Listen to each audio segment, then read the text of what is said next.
We are at the Four Seasons Biltmore in Santa Barbara. This is the conclusion of the Paul F. Glenn Symposium on the Biology of Aging. It was actually on stem cell research in aging. And I'm trying to get a bit of a summary from some of the participants about how they think the meeting went. So rather than my introducing you, if you could introduce yourselves, starting with Henry. Yes, I'm Heinrich Jasper. I'm from the University of Rochester. I'm Kevin Lee. I'm from the Ellison Medical Foundation. Chris Walter from the University of Texas Health Science Center at San Antonio. Evan Snyder from the Sanford Burnham Medical Research Institute in La Jolla. Okay, so Kevin, Ellison Medical Foundation, you actually moderated the whole thing. I had that distinct pleasure. What's your take on it? Well, we've gone through a survey, first of all, in all of the different systems where we can look at the capacity of stem cells to prevent the onslaught of aging. We think about aging as being a simple decline, but in fact it really is a much more active process of repair. So you know, our National Institutes of Aging, which supports the kind of research that we're discussing here, should really be called the National Institutes of Youthfulness. Since it isn't really aging that we're studying, it's really the mechanisms that prevent aging. That's ultimately what biology has done, and the kind of thing that we're trying to harness in learning how stem cells play a role in this process. What were some of the key things that came out of the? Here's why I'm asking this question. I also talked yesterday to Mark Collins and Stephanie Lederman and Mike West about this what he called the silver tsunami, right? 75 million people coming up who are baby boomers and so on, but there being no sense of urgency about a biology of aging, not enough people working in the field. What were the incentives that were needed? You were talking about bench science most of the time here. You're not talking about policy. Yes. How do you think you get this kind of a meeting? And I'd like to hear from all of you on this. You know, you're talking about Drosophila and so on. You're working on very specific things. How do you get that kind of work out so that it becomes a driver for preparing for this enormous onslaught? If you want me to chime in here, I think you're absolutely right. I mean, this is, you know, simple demographics coupled to the fact that we've been very successful in raising life expectancy has you know, yields a social and economic issue that can't be overstated. I mean, as I mentioned, it really makes global warming seem like no big deal. The issues that we'll be facing as the number of people who are in that segment of the population that are responsible for 75% of our healthcare costs will be doubling in just a few years, in 10, 15 years.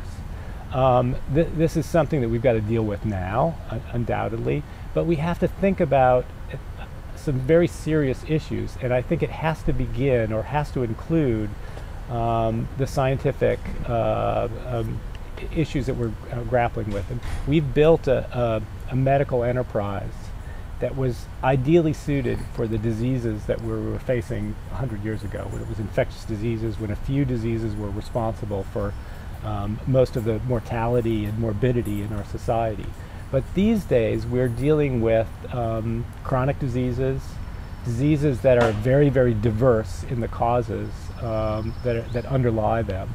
And as a result, we have to think much more about, rather than treating each disease one at a time, think about mechanisms that are in common between them. And in fact, the greatest risk factor for all diseases, virtually, is age. And those mechanisms that underlie the connection between age and age-related disease have to be part of this game plan going forward.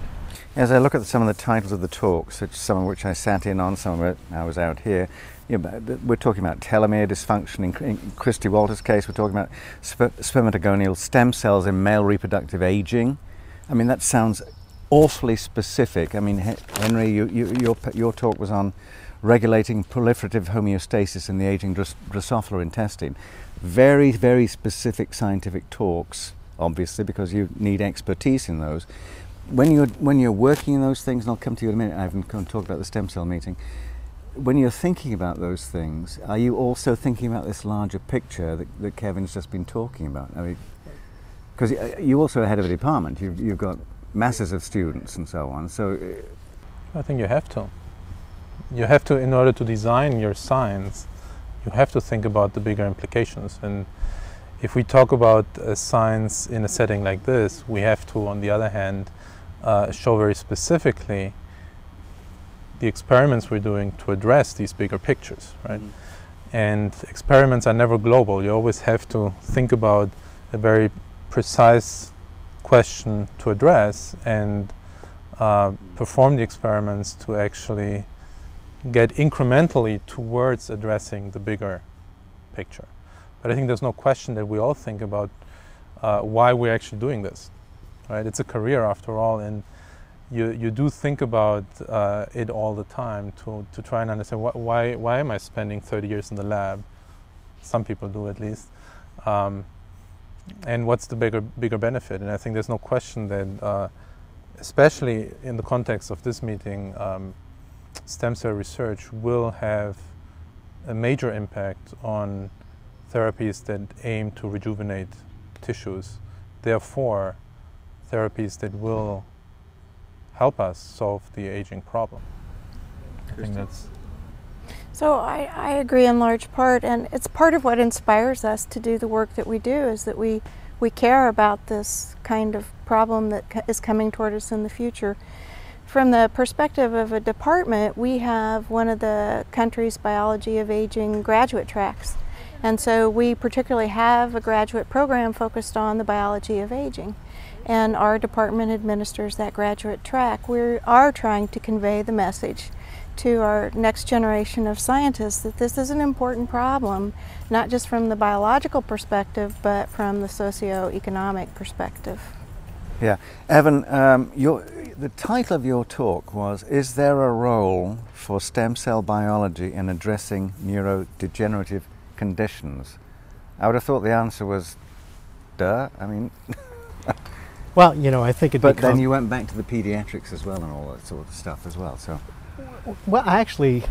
You went back to the beginning of lifespan as well, which is sort of interesting. I think it gets into particularly my view of stem cells, but I think it also is apropos to the way we think about stem cells and the whole investigations into aging.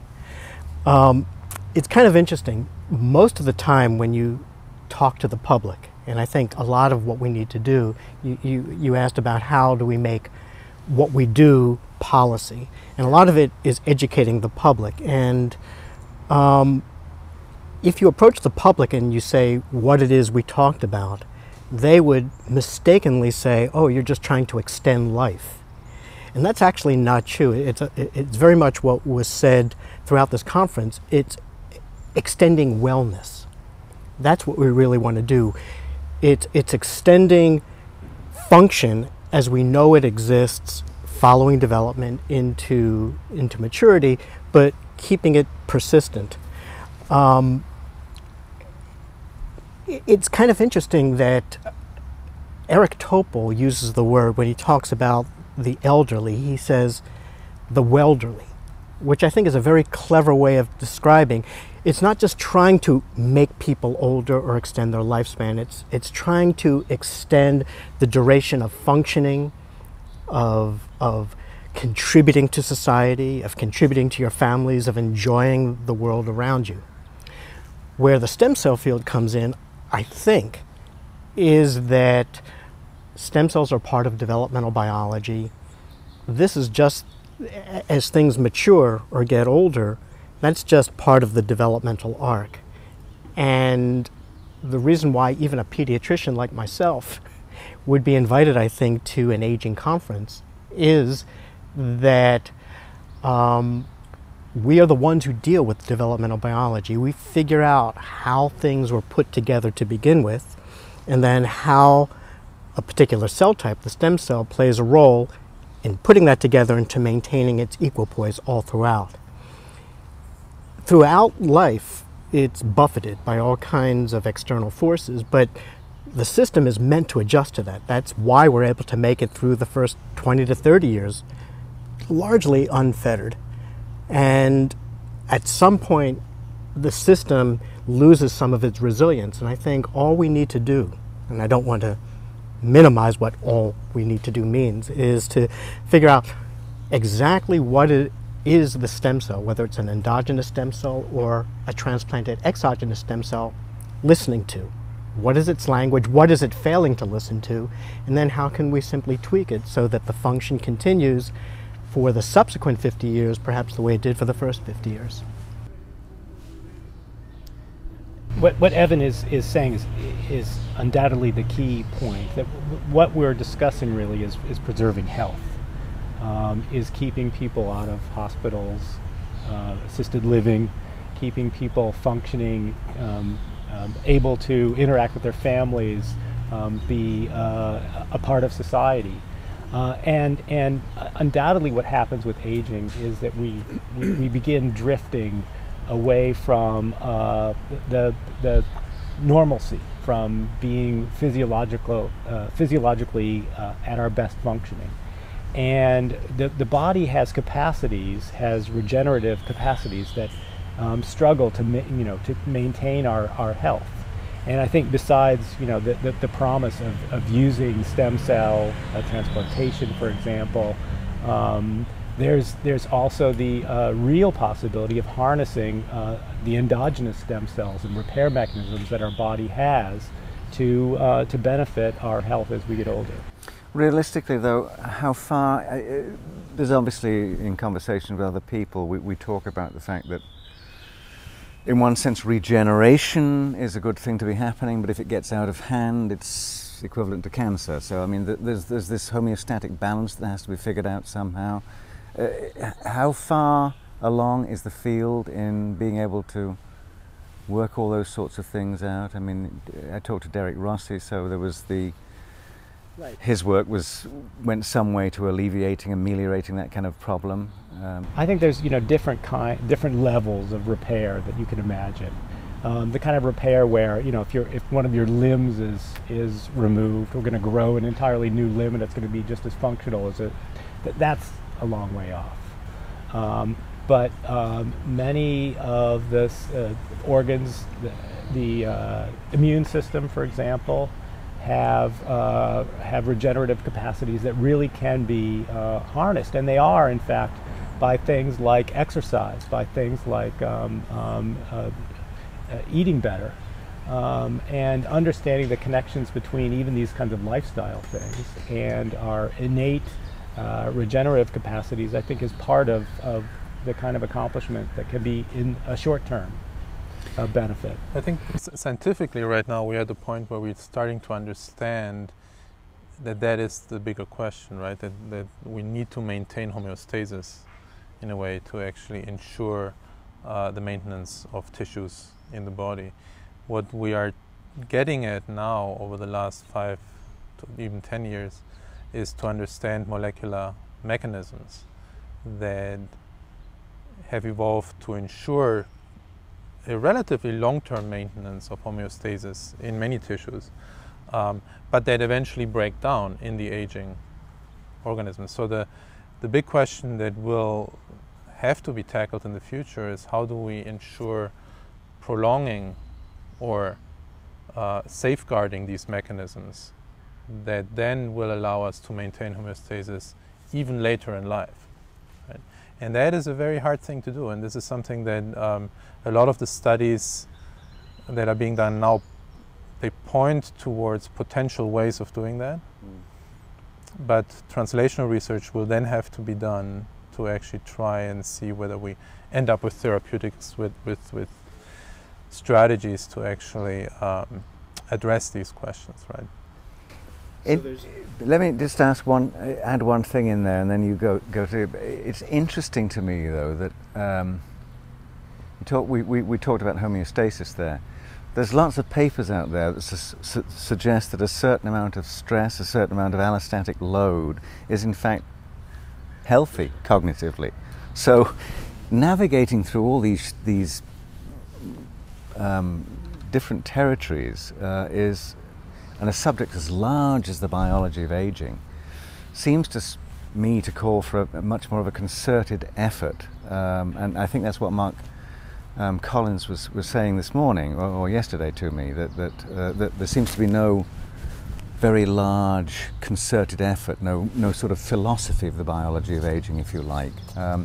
I interject that, and you can respond to it if you wish to, but you were going to say something, Ed. Well, I can respond to that. I think that, first of all, in talking with the public, it's very important to make them realize that ultimately there's a financial and economic benefit from keeping people healthy, particularly keeping the most intelligent, wisest, most experienced people who have had a whole lifetime of dealing with problems in the game, functioning, and not having to reinvent the wheel each time. So there's actually a financial benefit. Right. Now, to make that happen, there's two ways that I think many of us think about stem cells playing a role in that. One is kind of the automotive equivalent of saying, I have a really great old Studebaker, and I can keep it on the road forever simply by swapping in parts. As the Studebaker parts wear out, I will either make new Studebaker parts or somehow manufacture a Dodge part to be in the Studebaker. And you just keep on swapping in and you can keep your car going. Another way is saying, wouldn't it be great, and this is probably cheaper, is just keep the Studebaker parts from wearing out to begin with.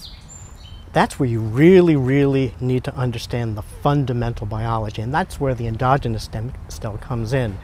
Keep it from maybe falling victim to the stress, but deal with it the way it should.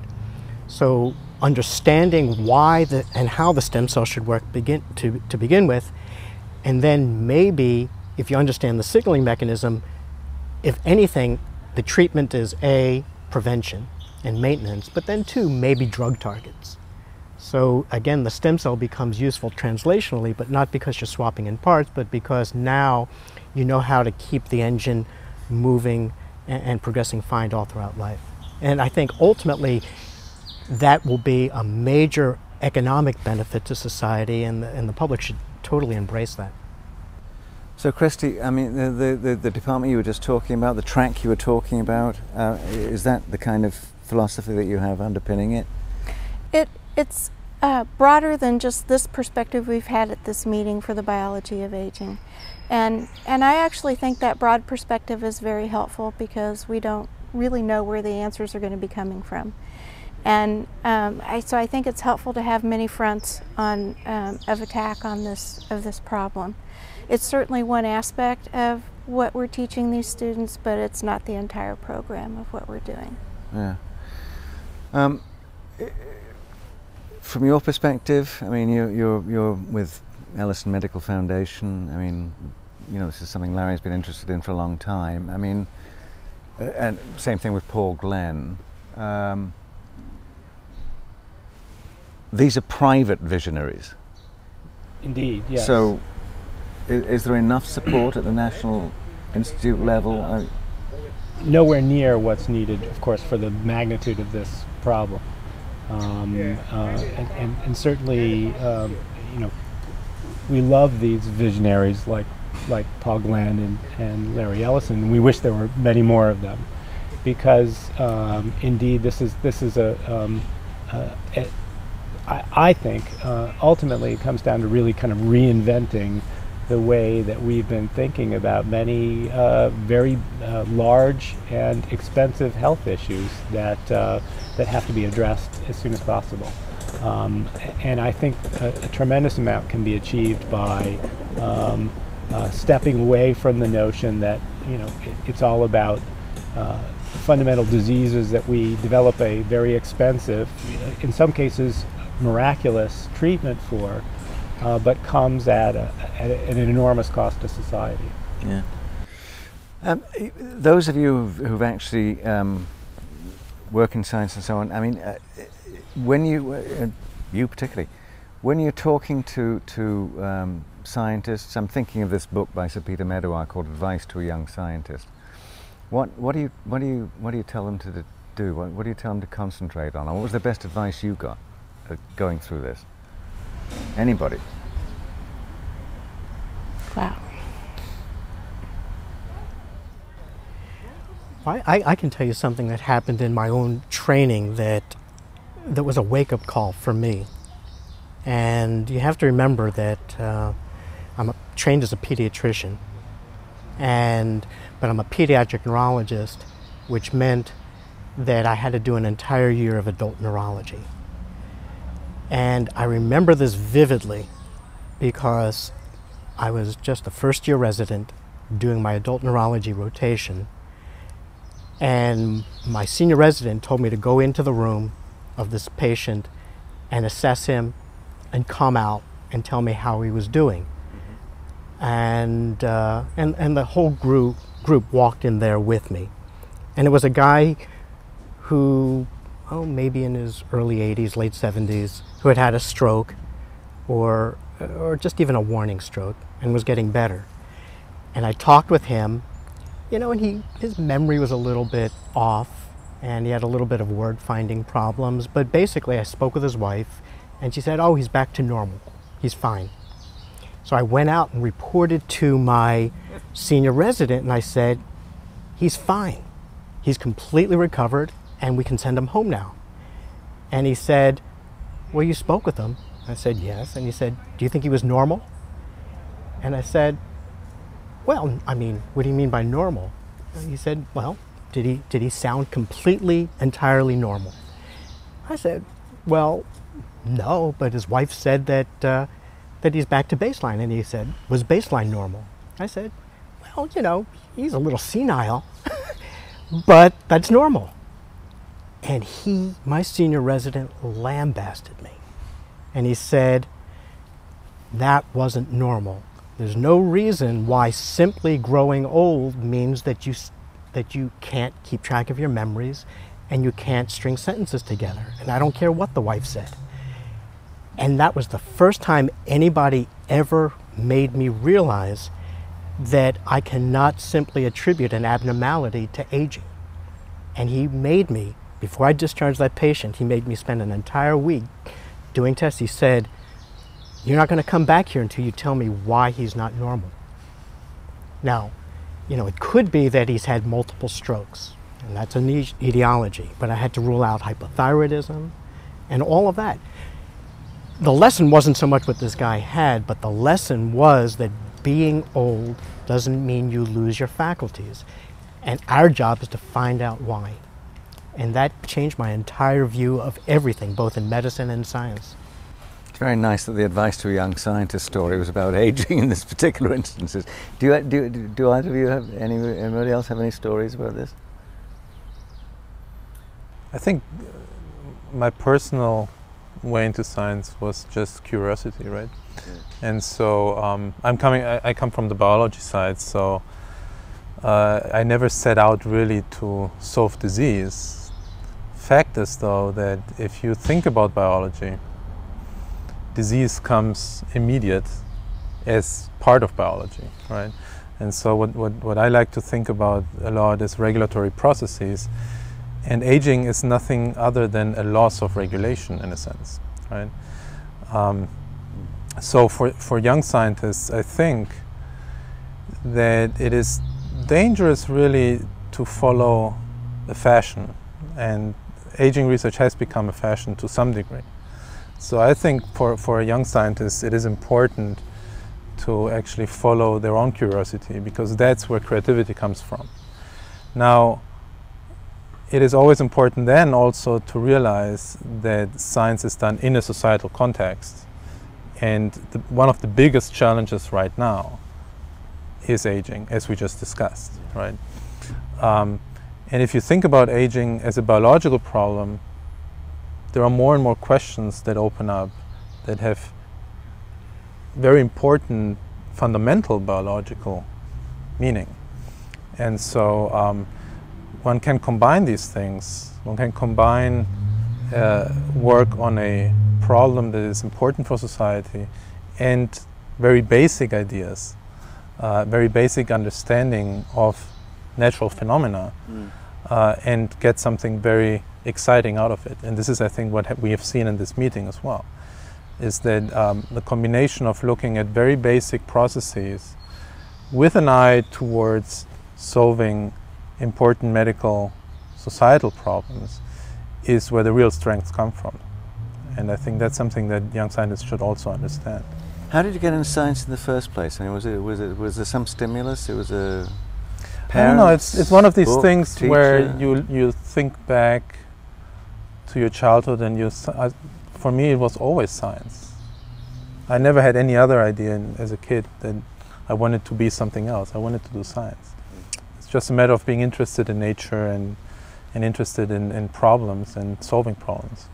I think for many scientists that's the case. It's frequently it's something you never grow out of rather than something you grew into. Yeah. You know, you never lost this, because it is exactly this, a curiosity-driven enterprise. And you oftentimes, you know, we have this stereotype of the scientist, you know, the thrill of some discovery, and you say eureka, and you suddenly figure everything out.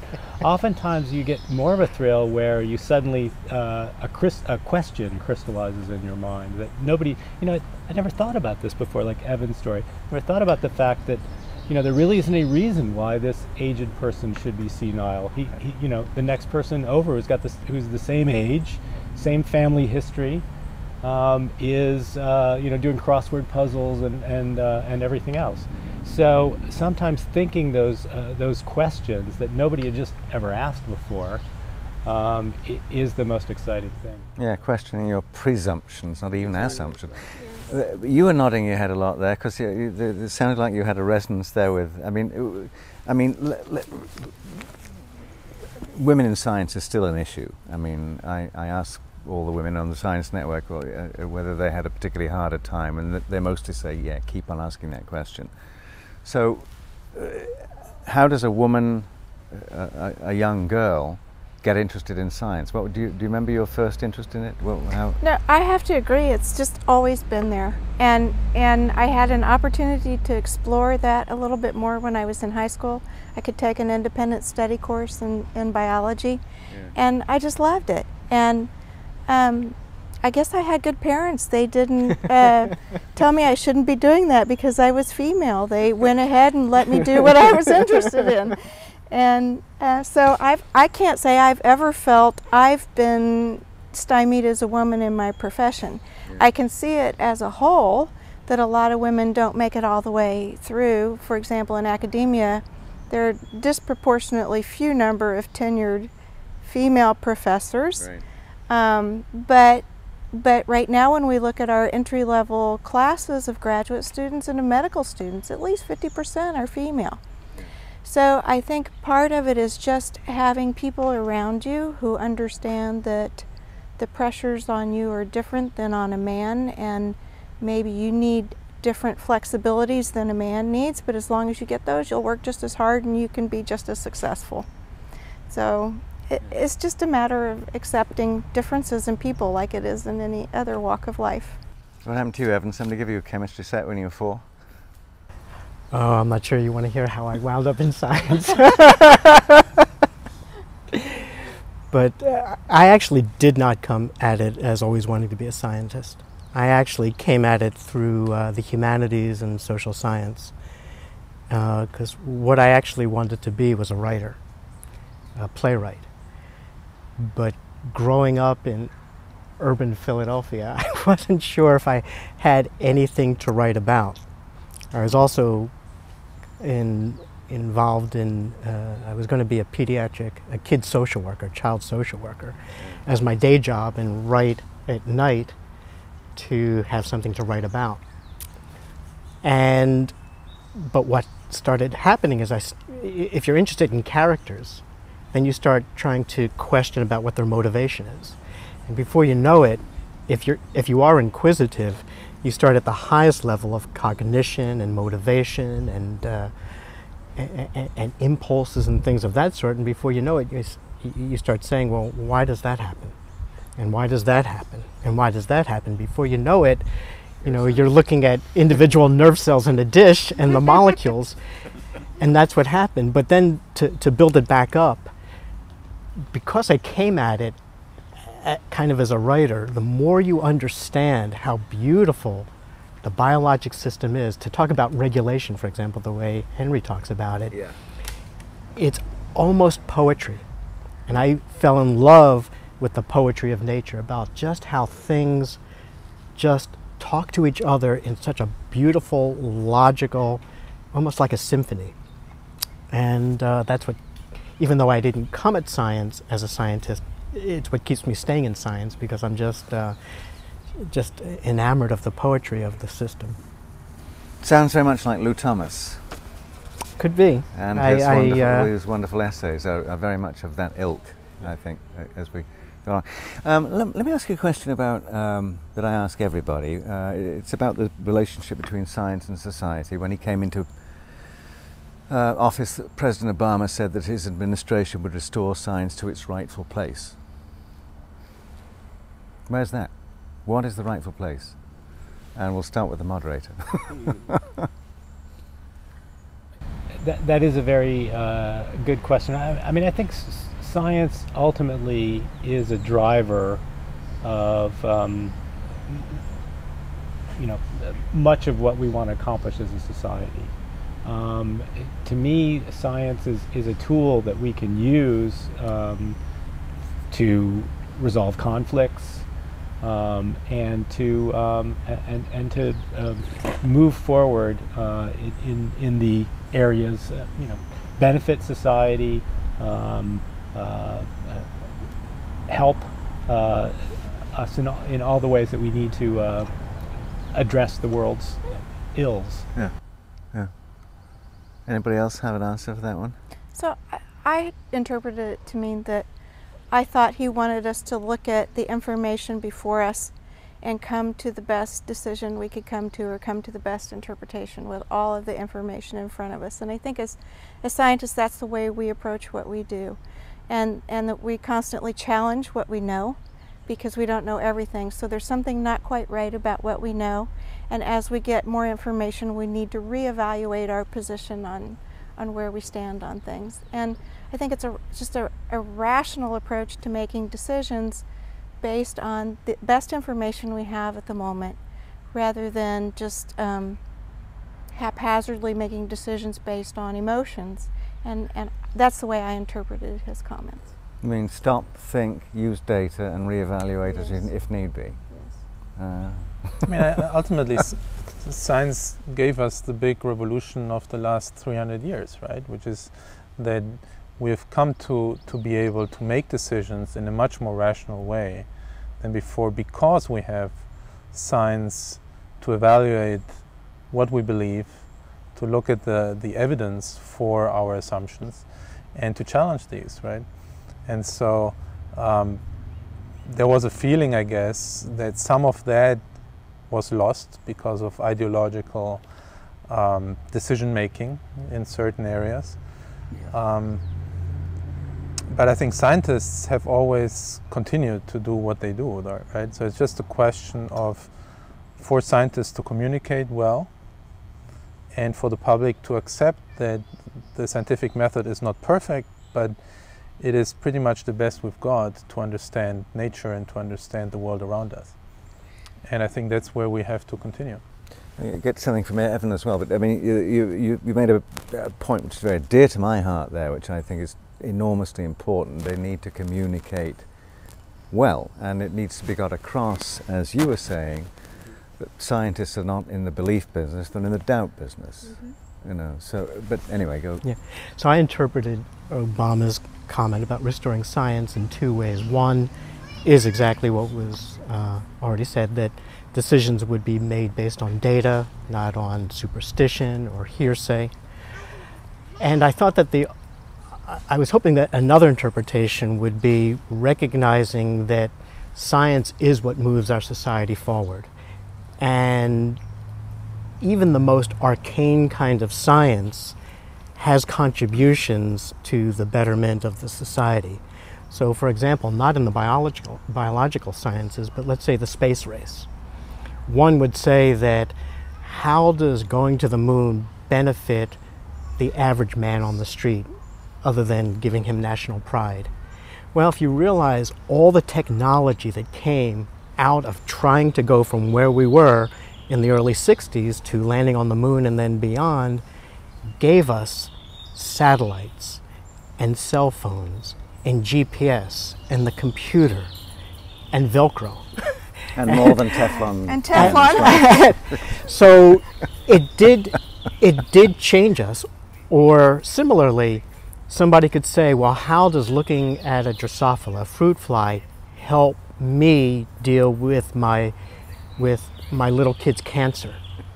Well, it absolutely does, because most of the drug targets, most of the targets for many diseases came because they were first identified in simple organisms that look as if they would be totally unrelated to the human condition. But that changed all of science, and now we talk about certain targets as if they're common knowledge, but they came from what unfortunately some politicians regard as unrelated to the human condition. Well, they're totally related. So I was hoping that Obama also meant that we would let science continue to move our society forward, and therefore it also requires an enormous investment because it will benefit everybody.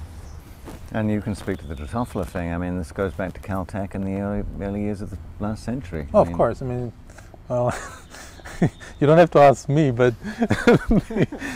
I wholeheartedly agree, of course. But I mean, if you look back at the, especially in developmental biology, in the late 80s, early 90s,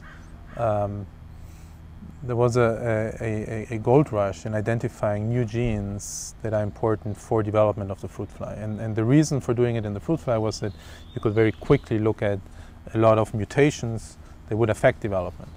And it turned out over the last 30 years that these mutations and these genes have important roles in human development and in human disease.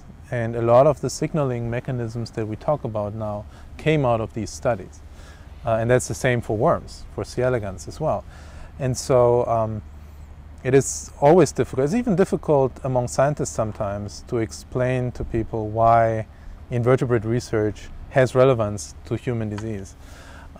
Fortunately, though, the NIH is completely on board, and they understand that, right? Because if you really look at the evidence, that's where it is. And so I've never felt that I really have to convince people too much that this is important research. For politicians sometimes, well, some politicians, you get that sometimes, but you know.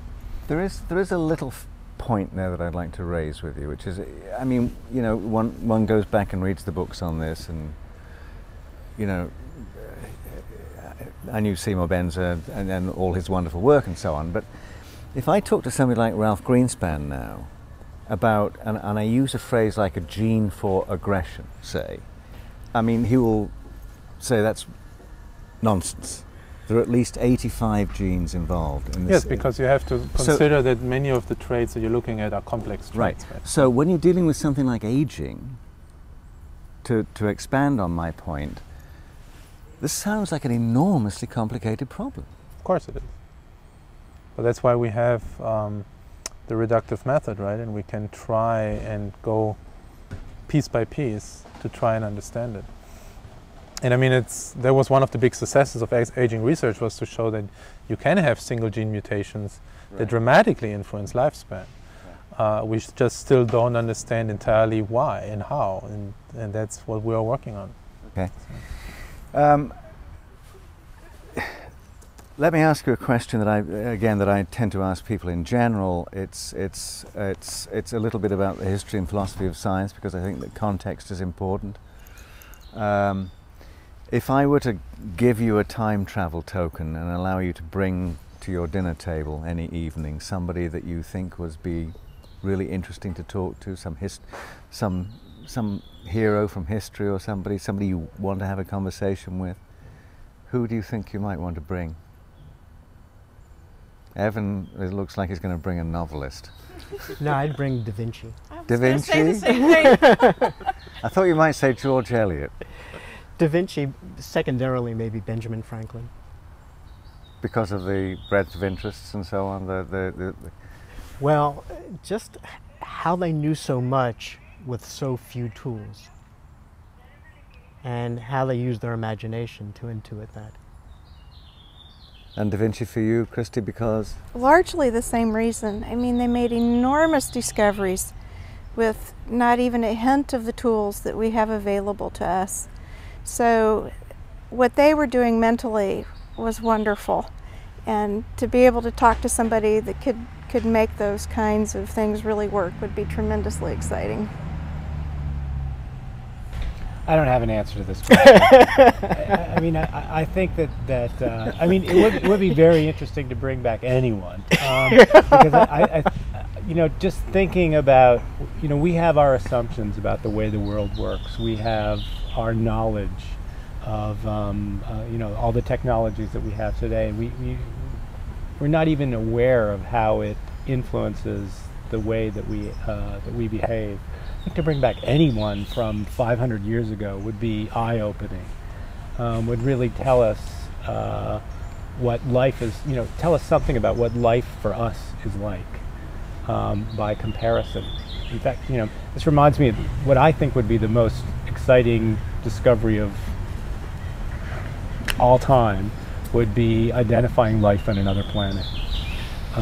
And for that same kind of reason, I think we'd learn so much about what our life is like by knowing how it could be otherwise. Given the number of planets, given all the recent stuff, Well, there has to be life somewhere out there. But I want it to happen in my lifetime that we find it. I mean, you know, it's been thousands of years and we've had no idea, right? Of being conscious and asking that question. There must be life out there somewhere. Who was it? It was It's Fermi. a Fermi was saying, "And where are they then?" Yeah, where are they exactly? Maybe I let my subscription to the National Enquirer lapse. And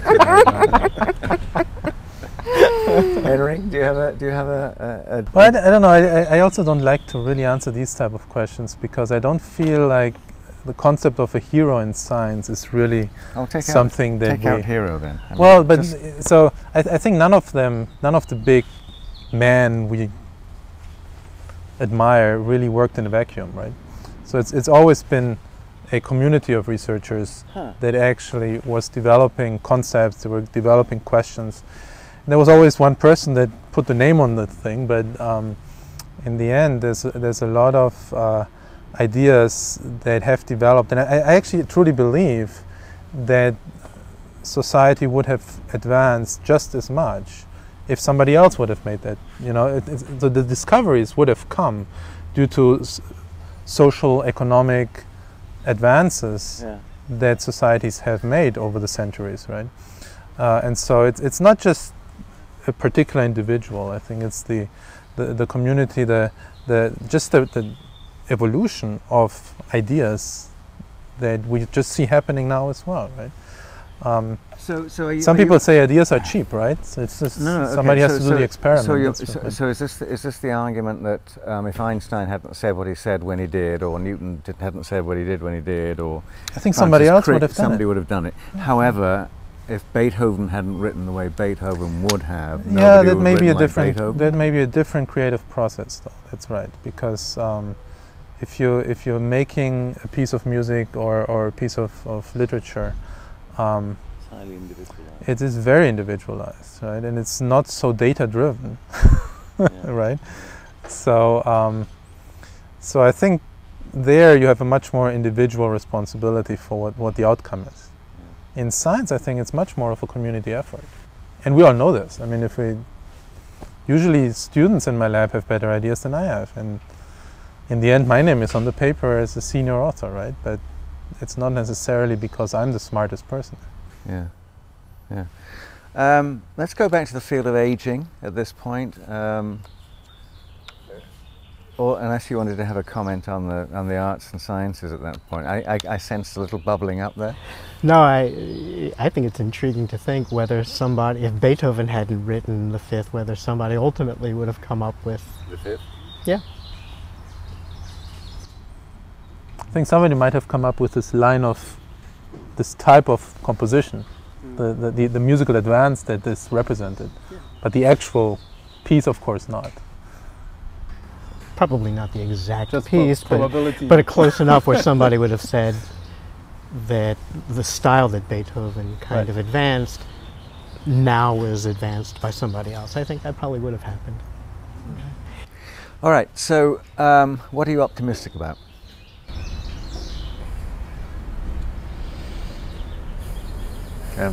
Lots of things.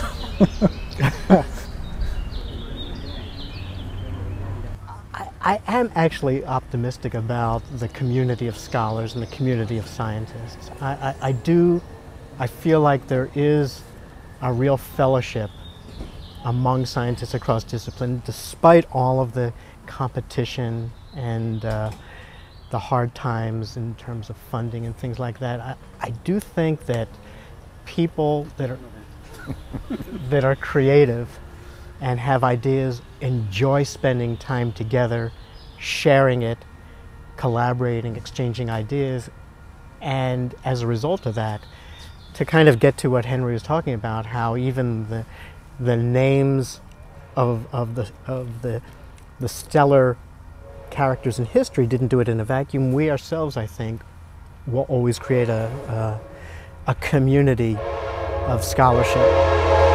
Let's just wait for a second while the local Santa Barbara to LA express runs by.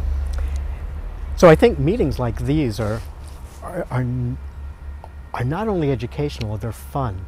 And actually out of the enjoyment of doing it is where the best ideas come. So I'm very optimistic that we are going to make very quick advances. I can tell you from my own particular area of research, which is the stem cell field, that the progress has been enormous. If we look back over what we thought we knew 20 years ago or 25 years ago and what we think we know now, it's amazing progress, and it's because of a fellowship of scholarship.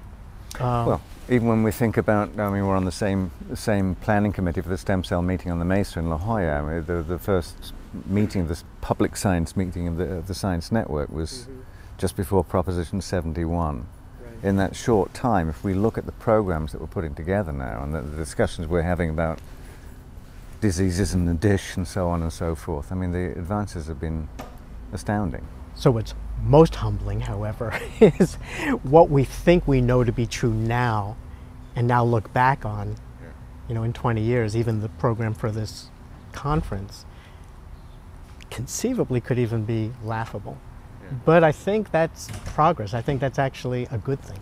That's why I ask you that question about who would you like to bring to your dinner table, because often what people end up saying is, well, it'd been cool to talk to Newton, but on the other hand, it's kind of redundant in a sense. So.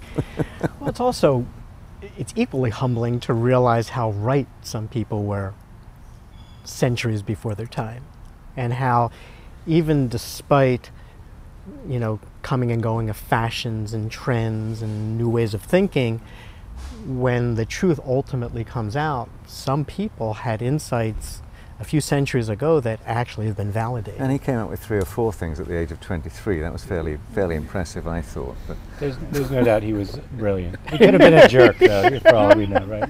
He could have been a very lousy dinner guest. We'll never know. So, what are you optimistic about?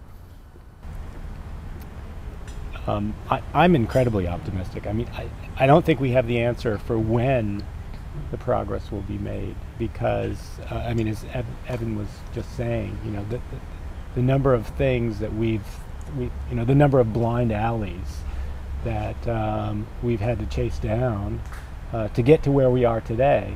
There's no indication that that's going to change, that there's not going to be more blind alleys in our future. There'll be lots.